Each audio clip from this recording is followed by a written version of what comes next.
Olá, gente querida do meu canal, tudo bem com vocês? Hoje eu quero falar um assunto importante dentro do contexto de Brasil holandês. Isso, essa aula de História do Brasil, ela vai contemplar um aspecto importante dessa situação do Brasil holandês, que é justamente o primeiro assunto que a gente precisa aprender para compreender o Brasil holandês, que é a União Ibérica. O que foi a União Ibérica? E quais foram as consequências que a União Ibérica trouxe para o Brasil colonial?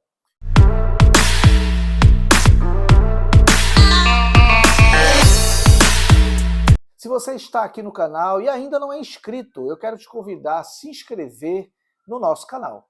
Eu quero te convidar a fazer parte dessa família para que você realmente não só se prepare para o concurso da ESA, mas que você também, mesmo que não esteja aí estudando para o concurso, mas que você tenha uma visão boa sobre a história do seu país. A história do Brasil é sempre necessária de ser compreendida. E compreender a política, compreender as conjunturas, cabe saber história do Brasil. Eu quero te convidar a dar like nos nossos vídeos, tá certo? Na medida que tu vai assistindo, tá? Vai maratonando ali os nossos vídeos, vai dando aquele like. E não esquece também de compartilhar. Você vai estar ajudando o nosso canal e vai estar nos ajudando a propagar cada vez mais esse conhecimento, né? História do Brasil. Então hoje vamos, sem mais delongas, a aula de Brasil holandês, União Ibérica. O que foi a União Ibérica? A União Ibérica nada mais é que a união, né, a unificação de Portugal e Espanha sob a mesma coroa. Nós vamos ter aí uma crise em Portugal, que vai ocorrer em 1580, que é quando o rei Dom Henrique ele morre sem deixar herdeiros diretos. Essa situação fez com que ele encerrasse a dinastia de Avis.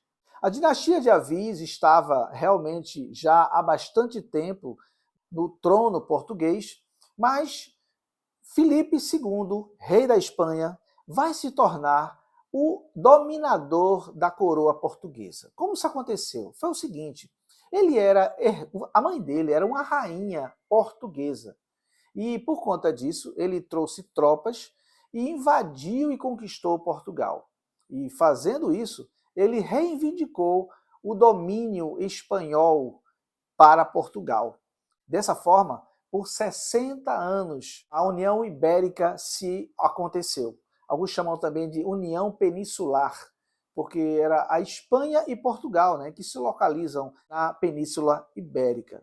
Vale salientar que o domínio estava sobre as colônias da América, da costa africana, das Índias e também na China.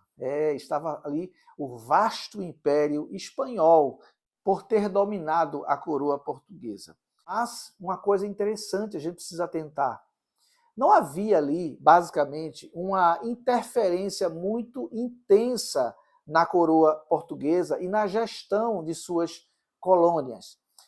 O idioma se manteve, a gestão continuou, né, a liderança toda formada continuou, apenas existia ali a dominação, né, espanhola. O rei era da Espanha e não de Portugal. Ele assumiu o trono de Portugal. Então, houve ali uma situação bastante livre, né, independente do ponto de vista da administração colonial. Quais foram as consequências da União Ibérica para o Brasil colonial? Eu quero apresentar aqui 8 consequências da União Ibérica para a colônia portuguesa. A primeira consequência foi a flexibilização das fronteiras do Tratado de Tordesilhas. Lembra do Tratado de Tordesilhas? O Tratado de Tordesilhas ele determinava qual seria a expansão de Portugal junto aos territórios ocupados pela Espanha. Então existia ali a América Espanhola e a América Portuguesa. O que era da América Espanhola não podia ser ultrapassado pela América Portuguesa. Então se flexibilizou o Tratado de Tordesilhas. A segunda consequência foi a visitação do Tribunal do Santo Ofício ao Brasil colonial. Os visitadores eles tinham a missão de zelar pela pureza da fé dos colonos bem como coordenar o que essas autoridades consideravam de desvios. Os desvios eles estavam nas chamadas práticas judaizantes, a relação que havia do catolicismo com as práticas e costumes da religião judaica. Então, esses inquisitores, né, do Santo Ofício estiveram no Brasil colonial para que pudesse ali estar fiscalizando como era o andamento dessas práticas judaizantes, chamados desvios da fé. A terceira consequência vai ser o embargo espanhol para as colônias portuguesas contra a Holanda. Esse embargo foram acontecimentos da política externa espanhola. Muitos eventos da política externa espanhola repercutiram diretamente no Brasil, trazendo consequências territoriais, econômicas, não só para os portugueses, mas como também para os colonos no Brasil. Mas por que se deu esse embargo? Esse embargo ele aconteceu quando os territórios do norte da Europa, que eram dominados pelo rei da Espanha, depois de muitas lutas, em 1581, vai acontecer a independência de alguns territórios.